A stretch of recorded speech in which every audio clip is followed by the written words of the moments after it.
사도행전 6장 8절에서 15절을 함께 읽겠습니다. 네, 같이 읽겠습니다. 시작. 스데반이 은혜와 권능이 충만하여 큰 기사와 표적을 민간에 행하니 이른바 자유민들 즉 구레네인 알렉산드리아인 길리기아와 아시아에서 온 사람들의 회당에서 어떤 자들이 일어나 스데반과 더불어 논쟁할세 스데반이 지혜와 성령으로 말함을 그들이 능히 당하지 못하여 사람들을 매수하여 말하게 하되 이 사람이 모세와 하나님을 모독하는 말을 하는 것을 우리가 들었노라 하게 하고 백성과 장로와 서기관들을 충동시켜 와서 잡아가지고 공회에 이르러 거짓 증인들을 세우니 이르되 이 사람이 이 거룩한 곳과 율법을 거슬러 말하기를 마지 아니하는도다. 그의 말에 이 나사렛 예수가 이곳을 헐고 또 모세가 우리에게 전하여 준 규례를 고치겠다 함을 우리가 들었노라 하거늘 공회 중에 앉은 사람들이 다 스데반을 주목하여 보니 그 얼굴이 천사의 얼굴과 같더라. 아멘. 자, 이제 사도행전 6장 이 8절부터 우리 살펴보게 되어지는데요. 자, 이제 교회가 안팎으로 여러 가지 시련을 겪으면서도 우리 초대교회 특별히 예루살렘 교회는 계속해서 성장을 계속해서 해가는 모습을 보게 되어집니다. 그래서 성령의 역사로 인해서 많은 어려움과 또 고난이 있었지만 오히려 지금 그 앞부분 우리가 지난주에 살펴본 것처럼 이제는 오히려 7 집사를 세우면서 또 사도들은 말씀을 또 집중적으로 전하고 가르치는 일들을 하게 되어지고 또 7 집사가 여러 가지 구제와 봉사하는 일을 맡아서 나누어지게 되어지는 이런 여러 가지 모습들 그리고 점점 교회가 성장하고 또 큰 기쁨과 여러 가지 순결과 또 연합하는 이런 모습들 또 여러 가지 능력이 나타나고 자 이런 일들 그러면서 이제는 그러나 교회가 계속 그 안에만 머물러 있을 수는 없는 상황입니다. 그래서 이제 하나님은 지금 이제 스데반 집사의 이제 이야기가 나오는데 7장까지 그래서 사실 첫 번째 순교가 일어나게 됩니다. 그런데 그런 순교를 통해서 하나님은 이제는 복음이 예루살렘 안에서만 머무는 것을 이제는 역설적으로 순교를 통해서 박해를 통해서 교회가 이제 유대와 또 이제 사마리아까지 그리고 이방인들에게까지 복음이 전파되는 복음의 확장의 역사가 이번 이 스데반 사건을 계기로 이것이 이제 본격화되어지는 것이 이제 진행이 되는 것입니다. 자 그래서 앞으로 우리가 살펴보게 될 6장 8절부터는 이제 순교자 스데반 집사의 이야기가 나오게 되어지고요. 그 다음에 7 집사 중에 또 한 사람인 빌립 집사가 사마리아 전도를 하게 되어지는. 그러니까 이제 오히려 스데반 집사의 순교로 인해서 교회가 흩어지면서 이 빌립 집사가 사마리아로 전도로 나가기 시작하게 됩니다. 그리고 이제 사울 원래 바울의 이름이 전 사울이었죠. 사울이 회심하는 사건이 나오게 되어지고요. 또 고넬료가 회심하면서 이방인들에게도 복음이 전해질 수 있다라는 이제 아주 획기적인 이런 사건이 일어나게 되어지고 또 안디옥 교회가 이렇게 탄생하는 이런 과정들이 이제 점점 이렇게 이제 펼쳐지게 되는 것입니다. 그러니까 이 사도행전이 참 복음의 확장이 어떻게 되는가 그리고 수많은 갈등들 시련과 고난이 있고 그러나 그런 갈등과 고난들을 해결해 가면서 교회는 성장하고 또 단단해지고 또 복음이 점점 유대를 넘어서 사마리아와 이제는 온 땅까지 퍼져나가는 이제 복음의 확장의 역사가 이렇게 이제 진행이 되는 것입니다. 그래서 예루살렘을 넘어서 이방 세계를 향해서 이제 복음이 증거되어지는 이런 복음의 확장의 역사가 이제 사도행전 6장 8절부터 이어지게 되어지고 이방 선교를 위한 여러 가지 준비들이 이제 진행이 됩니다. 자 그래서 이제 사도행전 1장 8절에서 말씀하셨던 오직 성령이 너희에게 임하시면 너희가 권능을 받고 예루살렘과 온 유대와 사마리아와 땅끝까지 이르러 내 증인이 되리라. 이 사도행전 1장 8절의 역사 이 말씀이 사도행전에서 그대로 진행이 됩니다. 그래서 여러 가지 박해가 있었지만 그리고 이제 우리가 살펴보는 스데반 집사 이야기, 또 스데반 집사가 또 순교를 당하지만 이제 복음이 오히려 역설적으로 유대를 넘어서 사마리아까지 확장되어지고 이제는 이방인들에게도 복음이 확장되어지는 이야기가 이제 이어지는 모습을 우리가 이제 살펴보게 됩니다. 자, 그래서 이제 우리 스데반의 순교의 내용이 이제 사도행전 6장 8절에서 이제 8장 1절까지. 그래서 요거를 우리가 세 가지로 세 개로 나누어서 앞으로 이제 하나씩 우리 살펴보도록 하겠습니다. 그리고 이미 살펴본 것처럼 오늘 스데반 집사에 대해서 살펴볼 텐데요. 이미 사도행전 6장 5절 지난주에 살펴봤던 것처럼 이제 그 헬라파 유대인이죠. 그래서 7 집사 중에 한 사람으로 이제 선출된 사람이 스데반 집사. 이름 자체가 멸류관이라는 뜻이에요. 참 이름이 참 놀랍죠. 이제 순교를 통해서 엄청난 주님이 아마 멸류관을 받지 않았을까 이렇게 보게 되어지는데요. 자, 그래서 이방 출신의 우리 스데반 집사는 헬라파 유대인, 우리가 그 7 집사가 다 헬라파 유대인이죠, 그렇죠? 그래서 초대교회 최초의 7 집사 중에 한 사람이고요. 은혜와 권능과 성령이 아주 충만해서 큰 기사와 또 표적을 행했고 또 회당에서 예수님이 그리스도인 것을 증거하면서 이제 순교를 당하게 되었죠. 예수를 믿지 않는 유대인들은 지혜와 성령으로 말하는 이 스데반 집사를 당할 수 없게 되자 스데반이 모세와 하나님을 모독한다라고 해서 공회로 끌고 가서 재판을 받게 하게 되어지고 공회에서 유대교를 비판하다 화난 이 군중들의 돌에 맞아서 기독교 최초의 순교자가 되는 사람이 바로 스데반 집사입니다. 자, 예수님이 하나님의 우편에 계신 것을 보게 되어지고 돌에 맞아 죽어가면서도 예수님의 참사랑과 용서를 실천했던 정말 위대한 평신도 집사, 우리 스데반 집사. 주 예수여 내 영혼을 받으소서 이 죄를 저들에게 돌리지 마옵소서라고 하면서 아주 처참하게 순교를 당했던 우리 스데반 집사의 이야기를 함께 살펴보도록 하겠습니다. 자, 오늘 이제는 그 중에서 이제 초대교회 이야기 20번째 스데반 집사에 대한 고소. 그래서 스데반 집사가 이제 잡혀서 이 공회 앞에 서게 되어지는 그런 내용을 오늘 이제 살펴보게 됩니다. 자, 스데반이 잡혀서 공회 앞에 서는 내용. 자, 그래서 우리가 이제 오늘 말씀의 제목은 성도, 평신도의 표상이란 제목으로 우리 스데반 집사가 이 공회 앞에 선 내용을 중심으로 우리가 성도로서 평신도로서 어떤 것이 가장 이상적인 우리의 모습인가? 스데반 집사의 삶과 또 그의 뛰어난 여러 가지 탁월한 모습들을 통해서 함께 몇 가지 요소들을 함께 살펴보고자 하는데요. 여기 이게 바위교회라는 데가 있더라고요. 핀란드 아시죠? 핀란드라는 나라 아시죠? 저쪽 우리 스웨덴 그 다음에 노르웨이, 핀란드 이렇게 있잖아요. 핀란드라는 나라 역사적으로 보면 스웨덴의 통치를 받기도 하고 한때는 오랫동안 그리고 러시아의 통치를 받기도 하고 1917년에 독립을 하게 되는 그런 나라인데요. 거기에 이제 성도들이 좀 있었는데 핀란드에 있는 성도들이 특별히 헬싱키라는 그 시내에서 교회를 세우고 싶은데 문제는 이 교회를 세울 수가 당시는 없었다고 합니다. 요게 이 교회가 세워지기 전에. 그래서 이제 그 헬싱키에 있는 이 교인들이 계속해서 기도를 합니다.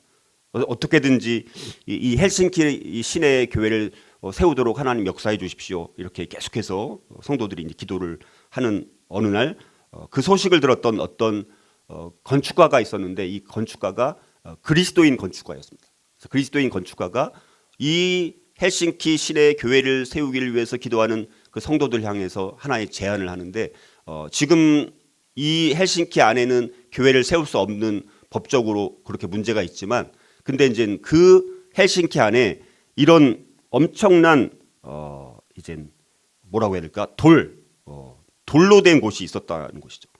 바위 엄청나게 큰 그 도시 안에는 중앙에 이 바위로 된 곳이 있었다는 거예요. 다 돌로 된 곳인 거예요. 그래갖고 이 돌이 너무나 큰 돌과 너무나 이제 많고 또 막강하고 이러다 보니까 이 돌덩어리 있는 곳을 이제 이거를 무너뜨릴 수가 없어가지고 그래서 이곳은 거의 사람들이 이제 방치된 곳입니다. 그래서 이 헬싱키 이제 거기다가 이제 다시 우리가 여기다 교회를 세울 테니까 당신들이 완전히 쓸모없는 곳이니까 우리가 이곳에 교회를 세울 테니까 좀 허락해 주십시오. 이렇게 이제 청원을 내게 되는 거예요. 그랬더니 다행히 정말 하나님 역사로 청원을 이제 내주게 돼서 이곳에 이제 이 바위를 다 안에를 다 뚫어가지고 공간을 만들고 위에다가 이제 돔처럼 만들어가지고 이제 교회를 만들게 됐다고 합니다. 그래서 이 교회 이름이 이제 암석교회라고 이제 바위로 된 교회예요. 진짜 이 바깥은 그대로, 그러니까 그대로 바깥을 활용하고 안에만 이제 공간을 이제 확보해가지고 이제 교회로 이제 만든 거예요. 그래서 지금도 그대로 있는 거예요. 그래서 여기가 헬싱키의 유명 관광지가 된 거예요. 사람들이 핀란드를 가면 헬싱키를 가게 되면 그 도시에서 가장 유명한 교회가 이 암석교회, 바위교회라는 곳이 있다고 합니다. 그러니까 이거를 말씀드리는 이유는 이 교회를 세울 수 없는 그 도시에 이 그리스도인 건축가, 이제 그 건축가가 이제 그리스도인 건축가였다고 합니다. 그래서 그 그리스도인 건축가의 지혜와 또 헬싱키 그 교회를 세우기 위해서 기도했던 사람들의 그런 지혜가 모아져서 정말 불가능한 곳에 교회가 세워졌다는 그런 이제 이야기가 있는데요. 우리가 오늘 살펴보게 되는 이 스데반 집사도 마찬가지로 엄청난 지혜로 인해서 정말 많은 사람들에게 변론을 통해서 능히 그 어떤 사람들도 당하지 못할 만큼 뛰어난 변론을 통해서 사람들에게 복음을 증거하고 또 나중에 순교를 당하지만 순교를 통해서 오히려 교회가 핍박을 받지만 사람들이 흩어져 가지고 복음을 이제는 다른 곳으로 전하게 되어지는 엄청난 하나님의 축복의 통로로 쓰임 받았던 이제 사람 중에 한 사람이 바로 우리 스데반 집사라는 것을 우리가 살펴보게 되어지는데요. 자, 그래서 이 스데반 집사는 너무너무 뜨거운 사람입니다. 그러나 사실은 우리가 이제 보통 우리가 뭐 성직자라고도 말하고 교육자라고 말하고 이제 평신도라는 말이 있잖아요. 근데 사실 이 평신도라는 말은 뭐 사실 좋은 의미일까요? 별로 좋지 않은 의미일까요? 사실 별로 좋은 의미는 아닙니다. 평신도, 평신 성도들을 평신도를 다르게 발음하면 뭡니까? 병신도. 그러니까 일을 해야 되는 평신도인데 이 평신도라는 것을 만들어 가지고 오히려 이제 성직자와 평신도를 이렇게 이제 구분을 하는 바람에 교회 사역은 성직자가 하는 거야, 교육자가 하는 거야. 우리 평신도들은 그냥 평신도니까 그냥 수동적으로 뭐 이렇게 있으면 된다. 이렇게 이제 잘못 만든 게 이제 평신도라는 개념인데 사실 평신도라는 개념 자체는 그런 개념은 아니죠. 그래서 어찌됐든 우리 스데반 집사는 어떻게 보면 어떤 목회자보다도 뛰어난 삶을 살았던 인물이 바로 스데반 집사입니다. 최초로 순교했던 인물이고요. 최초로 설교를 그러니까 이 사도들이 아닌 사람 중에서 설교를 했던 최초의 인물이 스데반 집사이기도 합니다. 그러니까 최초라는 말이 붙는 특별한 인물인 거예요. 최초로 순교를 당한 그리스도인, 그리고 최초로 사도가 아닌 사람인데 설교를 했던 사람이 바로 스데반 집사라는 것을 통해서 이 스데반 집사가 이렇게 사역을 하면서 이분이 이제 순교를 하게 되어지는데 이걸 계기로 복음이 오히려 이제 세계로 이방 세계로 확장되어지는 아주 결정적 계기가 된 사람이 바로 스데반 집사입니다.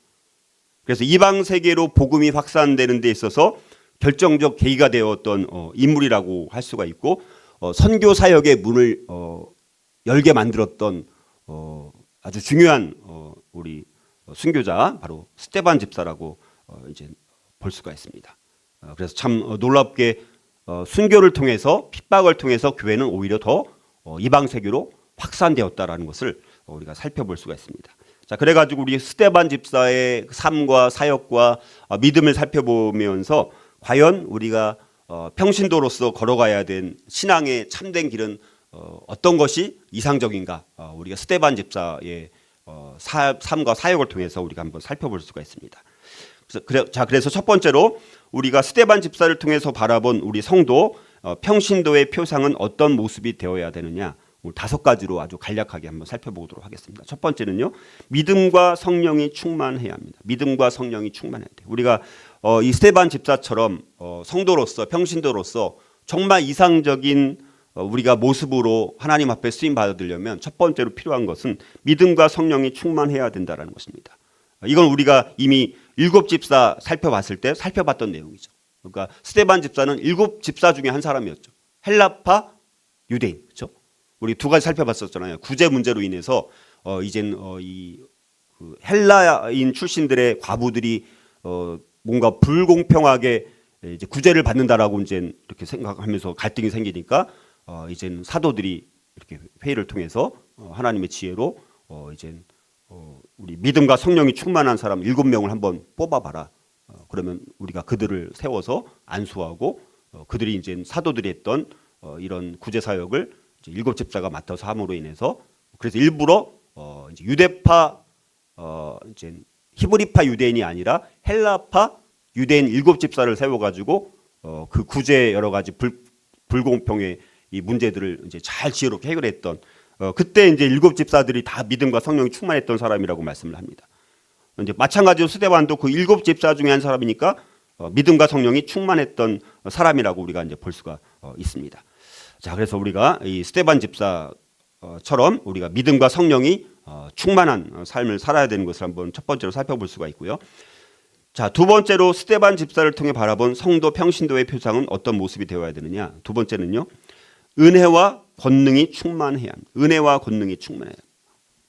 자, 스데반 집사는 우리가 살펴봤던 것처럼 이 구제의 문제로 인해서 문제가 생겼을 때 7집사로 선출되어서 여러 가지 맡은 사역들을 아주 지혜롭게 잘 감당했던 사람이었고, 자, 근데 이제 이 스데반 집사가 특이한 것은 8절에 보면 이렇게 말씀합니다. 8절 제가 다시 한번 보면요, 스데반이 은혜와 권능이 충만하여 큰 기사와 표적을 민간에 행하니 이렇게 말씀합니다.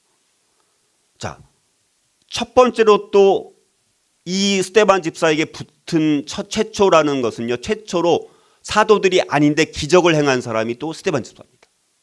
그러니까 최초라는 것이 3가지로 붙는 거죠. 그렇죠? 스데반 집사. 첫 번째 아까 뭐라고 했습니까? 최초로 순교했던 분. 최초로 사도가 아닌데 설교를 했던 분. 그 다음에 3번째로 최초로 사도가 아닌데 기적을 행한 사람으로 나오는. 와, 그러니까 여러분들 보통 인물이 아닙니다. 그렇죠? 그래서 은혜와 권능이 충만해가지고 큰 기사와 표적을 행할 만큼 사람들을 뭐 낙해하거나 아무튼 기적을 행하는 여러 가지 일들을 행했던 것을 보게 됩니다. 믿음과 지혜가 충만했을 뿐만 아니라 은혜와 권능이 충만하니까 이렇게 큰 기사를 행하고 표적을 행하고 아주 사람들이 정말 환호할 만큼 마치 예수님께서 기적을 행하셨던 것처럼 이제 베드로와 요한이 했던 이런 거를 넘어서 스데반 집사인데도 그런 엄청난 큰 기사를 행하고 표적을 행하는 그런 일들을 행했던 것을 보게 됩니다. 그만큼 스데반 집사는 권능이 있었던 것입니다. 은혜가 충만했습니다. 아주 탁월했습니다. 영향력이 아주 막강했던 것을 우리가 보게 됩니다. 자, 그래서 우리가 이 스데반 집사 참 순교는 당했지만 순교 직전까지 어마어마한 은혜와 권능을 가지고 큰 기사를 행하고 표적을 행하는 일들, 그래서 아주 정말 큰 영향력을 끼쳤던 인물 중에 한 사람이 바로 스데반 집사인 것을 우리가 볼 수가 있습니다. 자, 스데반 집사를 통해서 바라본 또 성도 평신도의 표상은 어떤 모습이 되어야 되느냐? 3번째는요, 지혜와 성령으로 말할 수 있어야 합니다. 지혜와 성령으로 말할 수 있어야 된다는 것입니다. 자, 스데반 집사는 아주 성령과 지혜가 충만한 7집사 중에 한 사람이었다고 말씀드렸죠. 자, 그래서 이제 디아스포라 유대인들이 당시 이제 많이 있었기 때문에 회당에서 여러 가지 이제 사람들이 모임을 이제 갖게 되었습니다. 거기서 스데반 집사는 복음을 전하게 되어지고 성령의 근데 지혜로 말함으로 인해서 이 스데반 집사가 말하는 것에 대해서 누구도 대적하는 자가 없을 만큼 아주 뛰어난 변론으로 이 스데반 집사가 말하는 것에 대해서 누구도 대적하는 자가 없을 만큼 아주 뛰어난 변론으로 이 스데반 집사가 말하는 것에 대해서 누구도 대적하는 자가 없을 만큼 아주 뛰어난 변론으로 이 스데반 집사가 말하는 것에 대해서 누구도 아주 뛰어난 사람으로 우리가 이걸 사역을 했던 것을 보게 되어지고, 아까 말씀드렸던 것처럼 정말 사도가 아닌데도 설교를 하기도 하고요. 또 전도자로서도 사역을 받기도 하고 쓰임을 받기도 하고, 또 구제하는 일에도 쓰임 받게 되기도 하고요. 기적을 행하기도 하고 설교를 행하고, 엄청난 성령의 능력으로 아주 뛰어난 지혜로운 종 중에 한 사람이 바로 스데반 집사였던 것을 이제 보게 되어지는데요. 자, 그런데 여러분들 보게 되면 이제 스데반 집사는요, 예수님처럼 근데 너무 뛰어나게 변론을 하고, 또 회당에서 예수를 믿지 않는 사람들이 스데반 집사가 말하는 것을 이제는 이제 기쁨으로 받아들이지 않고 이거를 좀 반대하면서 이제 고발을 하게 됩니다. 신성 모독을 했다. 그래서 스데반 집사랑은 말로는 자기들이 이길 수 없다라는 것을 인식한 이들이 음모를 꾸며가지고 스데반 집사를 이제 사내들이 공회에 유대인 이제 종교 회의하는 곳이죠. 그리고 유대인들 중에서 여전히 가장 최고의 이제는 그 모든 것을 결정할 수 있는 기관이 사내들인 공회입니다. 그래서 거기다가 고소를 이제 하게 되어집니다. 자, 그래서 스데반 집사가 이제 공회에 잡혀 들어가게 되어지죠. 그래서 사내들인 이 공회에 이제 스데반 집사를 데리고 가서 유대 공회 앞에 이제 서게 되었습니다. 그래서 정말 그럼에도 불구하고 당당하게 이제 뭐 스데반이 모세를 모독하고 뭐 하나님을 모독했다 뭐 등등 해가지고 크게 두 가지, 하나님을 모독하고 모세를 모독하면서 이제 율법을 이제 좀 잘못되게 가르쳤다 뭐 이런 이제, 그리고 하지도 않은 것까지 또 하게 되어지고, 이걸 또 이제 곡해해서 왜곡시켜서 이제는 스데반 집사를 이제 고발하게 되어지는 것이죠. 자, 그래서 스데반 집사에게 이제 제기된 고소가 두 가지라고 이제 볼 수가 있습니다. 그게 이제 보면 이렇게 나옵니다. 11절부터 한번 다시 읽어볼게요. 사람들을 매수하여 말하게 하되, 이제 이 사람이 모세와 하나님을 모독하는 말을 하는 것을 우리가 들었노라 하고, 백성과 장로와 서기관들을 충동시켜 와서 잡아가지고 공회에 이르러 거짓 증인들을 세우니, 막 거짓된 증인들을 세우는 거예요. 하지도 않은 걸 했다고 말하고, 또 했던 말일지라도 왜곡시켜가지고 예수님께서 억울하게 이렇게 누명을 당한 것처럼 그렇게 이제 몰아가는 것입니다. 그래서 거짓 증인들을 세우니 이르되 이 사람이 이 거룩한 것과 율법을 거슬러 말하기를 마지 아니하는도다. 그의 말에 이 나사렛 예수가 이곳을 헐고 또 모세가 우리에게 전하여 준 규례를 고치겠다 함을 우리가 들었노라 하거늘. 여기 보면 이제 두 가지로 크게 이제 거룩한 곳을 거슬러 말했다. 여기 거룩한 곳이라는 것은 성전을 말하는 거예요. 자, 예수님께서도 이 성전을 헐라. 그럼 내가 사흘 만에 다시 이 건물을 세우겠다 이렇게 말씀을 하셨잖아요. 그때 예수님께서는 그 헤롯 성전을 다시 세우겠다라는 말을 한 것이 아니라 자신인 예수님께서 부활하실 것에 대해서 말씀을 하신 거잖아요. 근데 그거를 이제 예수님께서 그렇게 했던 것을 사람들이 그리고 성전을 다시 사흘 만에 세우는 자여 이 성전을 다시 한번 세워봐 이렇게 사람들이 막 예수님께서 십자가 못 박혔을 때 그렇게 막 조롱하고 사람들이 지나갔거든요.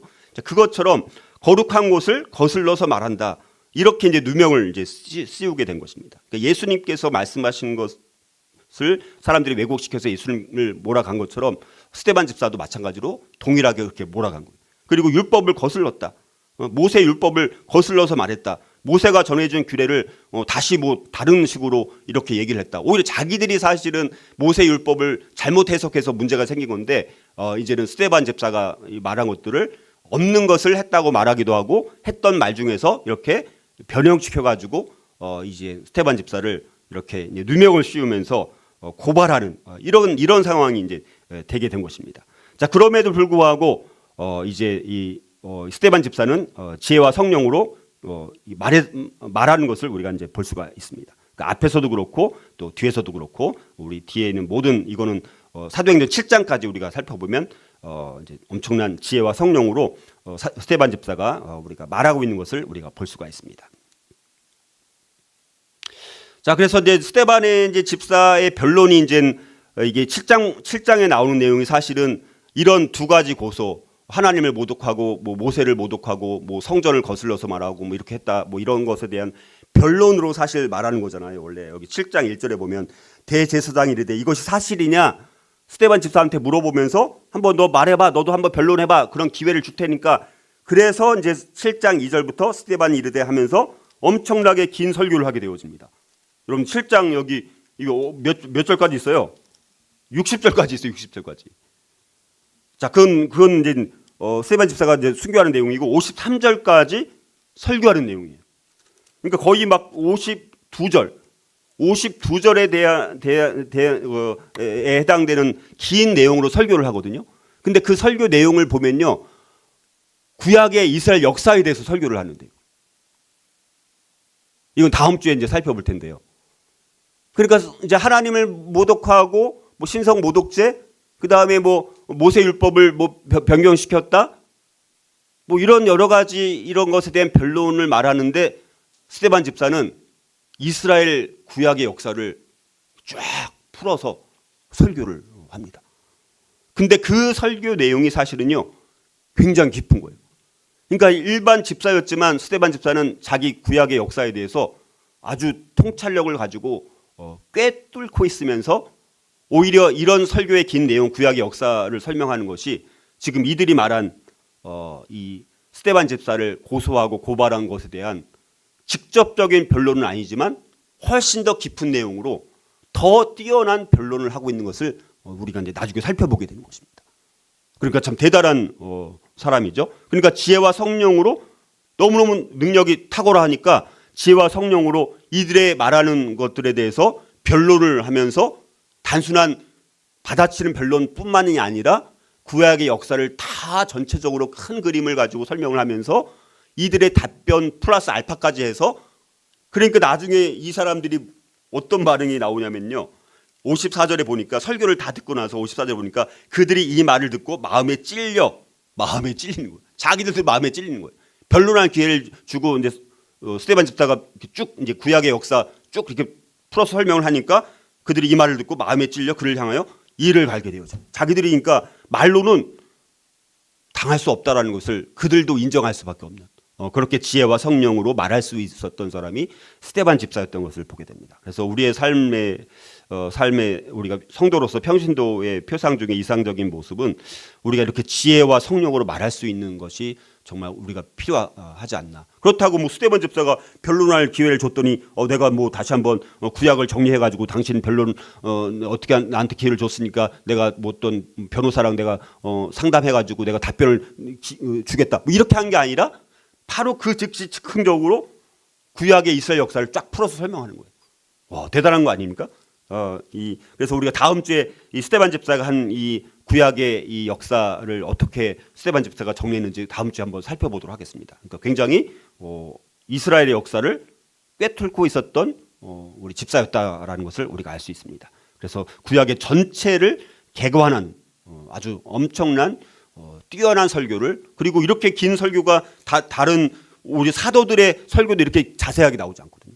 근데 스데반 집사의 이 설교는 아주 자세하게 구약의 역사를 풀어서 설명하는 것까지 전 구약을 개관하는 그런 내용으로 변론하고 있는 내용을 우리가 살펴보게 되면서 우리가 지혜와 성령으로 말할 수 있어야 된다. 세 번째로 살펴봤고요. 자, 스데반 집사를 통해 바라본 또 성도 평신도의 표상은 어떤 모습이 되어야 될까? 네 번째는요, 하나님의 영광이 우리의 얼굴에 반영되어야 한다는 것입니다. 지금 스데반 집사는 굉장히 궁지에 몰린 상황이죠. 종교 지도자들이 막 살기가 등등하고 막 노기가 막 충천해가지고 스데반 집사를 어떻게 해서든지 잡아 죽이려고 하는 그런 상황. 자, 그런데 스데반 집사의 얼굴을 보니까 정말 죽음을 직면한 상황 속에서도 마치 천사의 얼굴과 같았다. 이렇게 말씀하고 있는 것을 우리가 보게 됩니다. 15절 다시 한번 제가 읽어보면, 공회 중에 앉은 사람들이 지금 이제 그 공회 가운데 있는 것입니다. 산헤드린 공회. 산헤드린 공회라는 것을 다시 말씀드리지만 유대인들 중에서 한 70명 정도로 구성된, 우리나라 이제 마치 국회와 같은 곳입니다. 기능이. 그러니까 이거는 이제 정치적인 문제는 로마 제국에서 이제 심판을 하고요. 종교적인 문제는 이 사내들인 공의회를 통해서 심판을 하게 이제 이원화됐거든요. 그러니까 이건 이제 종교 문제니까 사내들인 공의회, 그러니까 유대인 국회와 같은 당시 식민지였지만 유대인들 자치적으로 운영할 수 있는 국회와 같은 그곳에서 이제 이거를 이제 하면서 거기 이 공회 이제 몇십 명의 이상 되는 사람들이 이제 거기 앉아 있었겠죠. 왜냐하면 지금 스데반 집사를 지금 신문하기 위해서 고발됐으니까 이거를 이제 신문해 가지고 뭐 사형에 처할지 뭐 어떻게 처할지 뭐 이렇게 이제 자기들이 결정하려고. 근데 그런 상황 속에서 사람들이 봤을 때 스데반을 주목해서 보니까 그 얼굴이 천사의 얼굴과 같더라 이렇게 말씀하고 있다는 것입니다. 여러분들 모세 같은 경우도 시나산에 올라가 가지고 하나님께 이제 두 번째 돌판을 받았을 때 그 내려오는 이 모세를 사람들이 보니까 엄청나게 얼굴에 광채가 났다 이렇게 이제 말씀을 하기도 하고요. 우리가 알다시피 또 예수님께서 베드로와 야고보와 요한이 보는 가운데서 변화산상에서 변화되었을 때 마치 그런 모습과 같이 스데반 집사도 마치 천사의 얼굴과 같은 모습을 우리가 보였다 이렇게 볼 수가 있습니다. 아주 초자연적인 엄청난 영광으로 빛을 발했던 것을 우리가 보게 됩니다. 그러니까 참 죽음에 직면한 상황 속에서도 스데반 집사는 하나님의 영광이 자기 얼굴에 나타나서 광채를 낼 만큼 빛을 발할 만큼 천사의 얼굴처럼 사람들에게 보일 만큼 그렇게 죽음에 직면한 상황 속에서도 너무나 얼굴에 하나님 영광이 드러난 모습들을 우리가 보게 됩니다. 그래서 우리 천사의 얼굴과 같더라. 뭐 이거는 뭐 사람들이 뭐 이거를 너무 이건 뭐 시적인 표현이다, 뭐 상징적인 표현이다 이렇게 말하기도 하지만 우리가 아까 말씀드렸던 것처럼 이제 모세도 그렇고 물론 예수님도 그렇게 이제 변화산상에서 광채가 나는 그런 모습을 이제 보였는데 이거는 그만큼 하나님의 임재로 말미암은 하나님의 영광이 내적으로 충만했던 그의 지혜가 충만하고 성령이 충만하고 권능이 충만하고 이런 것들이 외적으로 반영된 것이 이렇게 이제 우리가 표현됐다라고 볼 수 있습니다. 여러분 우리가 살아가면서 어떤 사람들 보면 정말 뭐 굉장히 힘든 상황 속에 있을지라도 그 얼굴을 보면 너무너무 환하고 빛나는 사람들이 있지 않습니까? 우리가 그래야 되잖아요. 그렇죠? 우리 얼굴에 그래서 뭐 고난이 있음에도 아주 밝은 표정으로 기쁨이 충만하고 평강이 얼굴에 깃들어 있고 아주 온화한 모습이 얼굴에 반영되어 있는 모습들. 그거는 우리 삶 속에서도 우리가 얼마든지 경험하는 것 아닙니까? 그래서 천사의 얼굴과 같이 우리의 삶 가운데서 우리가 예수 그리스도를 믿는 그 믿음 안에서 살아갈 때 내 상황이 어떠하든지 간에 우리 천사의 얼굴과 같이 우리가 하나님의 영광이 우리 얼굴을 통해서 여러 가지 기쁨으로 우리 얼굴이 나타날 수도 있고 평온함으로 나타날 수도 있고 온화함으로 나타날 수도 있고 굉장히 밝은 표정으로 나타날 수 있는 그런 모습들. 그래서 우리 그리스도인들은 걸어다니는 광고가 될 수 있어야 된다. 하나님의 영광을 나타내는 걸어다니는 광고로서의 역할을 하는 사람들이 그리스도인이 되어야 된다라고 우리가 말할 수 있는 것이죠. 그래서 믿지 않는 사람들이 정말 예수님을 열심히 믿는 우리 이제 사람들을 성도들을 봤을 때 그리스도인들을 봤을 때 와 저분들은 어떻게 얼굴이 저렇게 밝지? 어떻게 저렇게 평안할까? 어떻게 저렇게 기쁨이 넘칠까? 어떻게 우리에게 이렇게 상냥하게 늘 대할까? 우리가 그거를 보고 걸어다니는 광고가 되어야 되는데 오히려 그리스도인들의 얼굴 자체에 영광이 나타나기는커녕 근심이 걱정하고 또 뭐 사나운 말로 말을 하기도 하고 온화한 모습도 없고 기쁨도 없고 평강의 모습도 없고 정말 늘 근심 걱정에 뭐 찌들어 있는 사람처럼 우리가 다닌다면 걸어다니는 광고가 아니라 오히려 예수님을 믿지 못하게 만드는 걸림돌이 될 수 있다는 것입니다. 근데 지금 스데반 집사는 정말 순교라는 이 엄청난 죽음에 직면해 있는 상황 속에서도 다른 사람들이 보더라도 이게 또 누가 그렇게 느껴진 겁니까?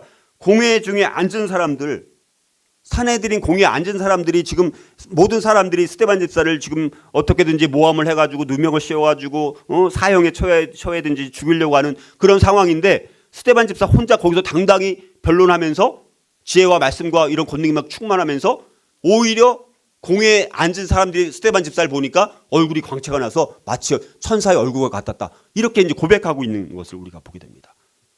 그래서 우리가 참 우리가 성도 평신도 표상으로서 하나님의 영광이 우리 얼굴을 통해서 반영되고 나타남으로 인해서 우리가 정말 아까 말씀드렸던 것처럼 걸어다니는 하나님의 영광을 드러내는 걸어다니는 광고의 역할, 우리가 그런 역할을 해야 되지 않을까 그리고 뭔가 매력적인 모습, 우리 그리스도인들은 사람들이 보더라도 야, 저분들은 참 멋져. 그냥 얼굴에 광채가 나네.